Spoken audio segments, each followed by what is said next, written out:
Hello, my name is Carrie Marcos. I am a Spanish teacher here in Wisconsin.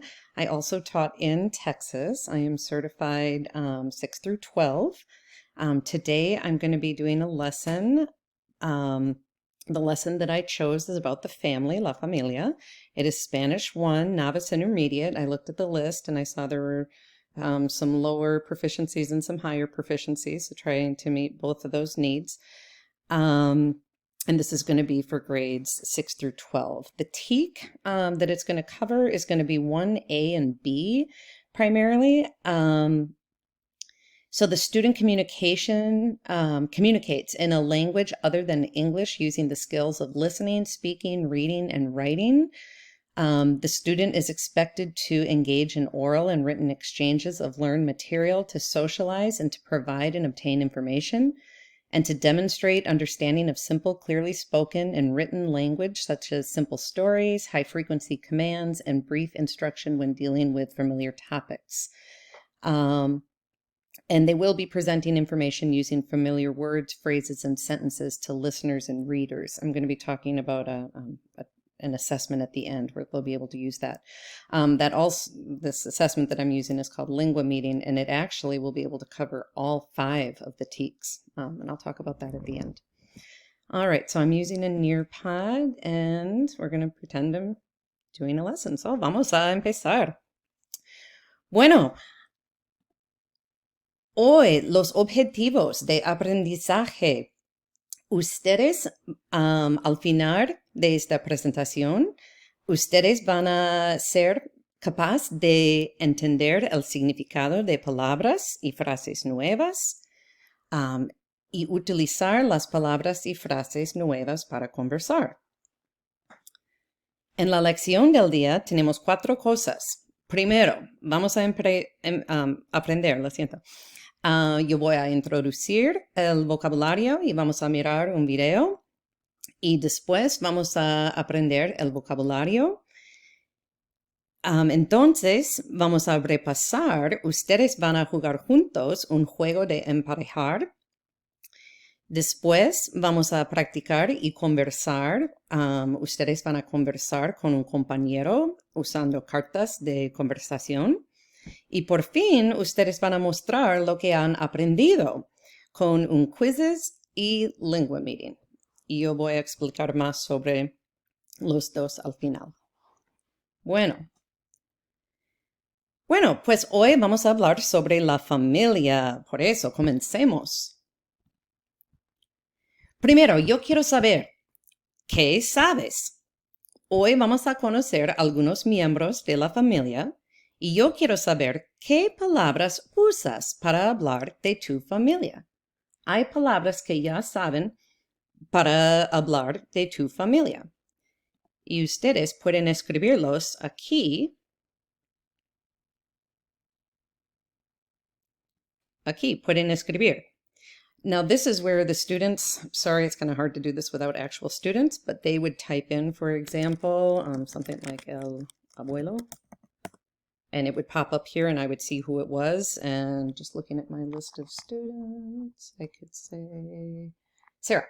Bien hecho, Sarah. Sí, el abuelo es una palabra que puedes usar para hablar de tu familia. El abuelo significa grandpa. Bien hecho. And then another student could write in, so this is a nice collaborative board that I can use. What I really, really like about this is that it gets everybody involved. I've got 22 students, it looks like.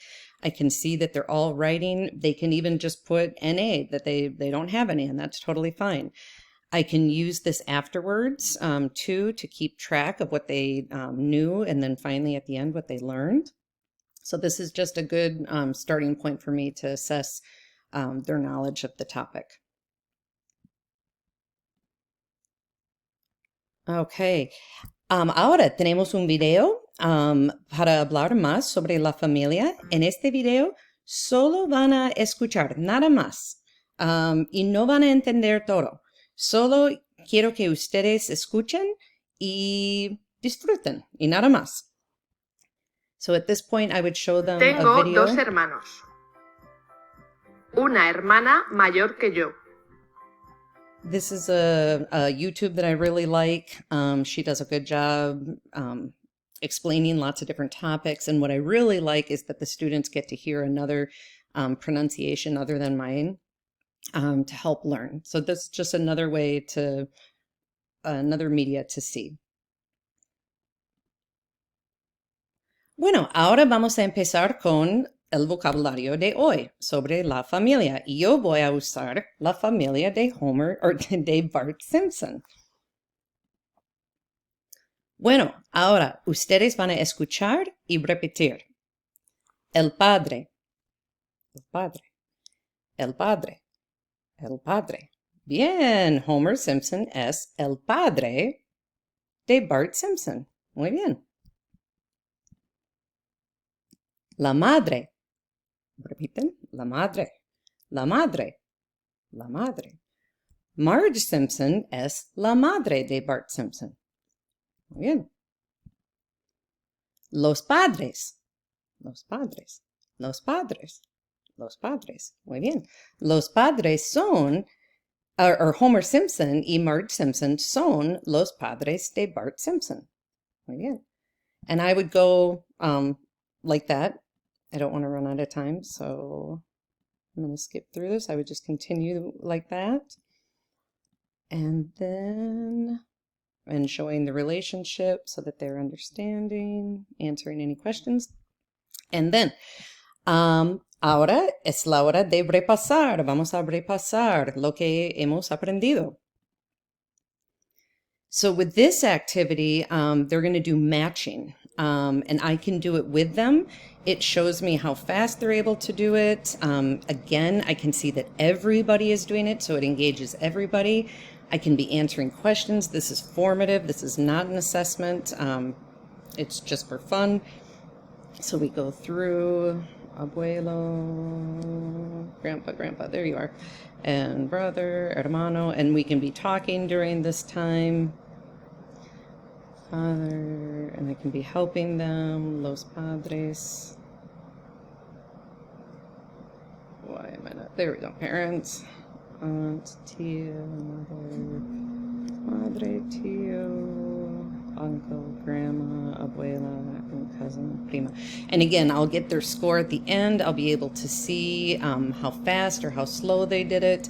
I can use that information later to assess how much they've learned.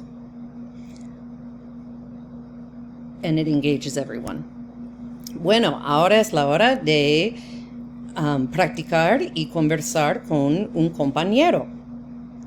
So at this time, I would give them these conversation cards, and I would partner them up into the breakout rooms, and according to their proficiency level, that's how I would partner them up. I would be able to go in and listen to them as they ask and answer these questions, practicing the vocab we just did. So that is this section. So this is a great opportunity for differentiation. And then por fin, ustedes van a practicar ahora. Y ustedes van a primero hacer un quizzes. Y es para la tarea. For this one, I usually recommend that I get an 80%. If they get an 80% or above, I usually give them 100. They can do it as many times as they need. This is another great opportunity for differentiation. I can give, say I have 20 questions for everybody. For students that need more time, I can do less questions, or I can give them more time to finish, whatever works best with their IEP. And again, by doing it over and over until they get the 80, that shows me that they understand and we can move forward. Y por fin, ustedes van a mostrar lo que han aprendido con una conversación con un coach de lengua meeting, y ustedes van a hablar sobre la familia de tu país y del país del coach. So this is my favorite thing to do, usually at the end of a unit, once we've learned quite a bit about family, or whatever the topic may be, is I use Lingua Meeting. And this is a website where the students can go on and pick coaches from different countries and speak with them. Again, for differentiation, I could have some students speak for 15 minutes, some people speak for 30 minutes. And success on this, I think, is just being able to do it. It's very cool to see the students actually using the language. The coaches do a phenomenal job working with novice all the way to advanced. I've got an example that I can definitely send to you if you would like. I just don't want to run out of time. And also, Lingua Meeting does give lessons that you can follow. You don't have to. You can use those as a guide. And then the best part about it is I haven't found anything in all my years of teaching that actually covers all 5 TEKs, and this one does. The communication, the comparisons of culture, speaking about culture, the communities, and then connections with other subjects like history, food, even science. We talk about COVID sometimes. It's very exciting. It's something that I've really enjoyed using. Thank you very much for this opportunity. I look forward to speaking to you. Email me if you have any questions. Thank you. Goodbye.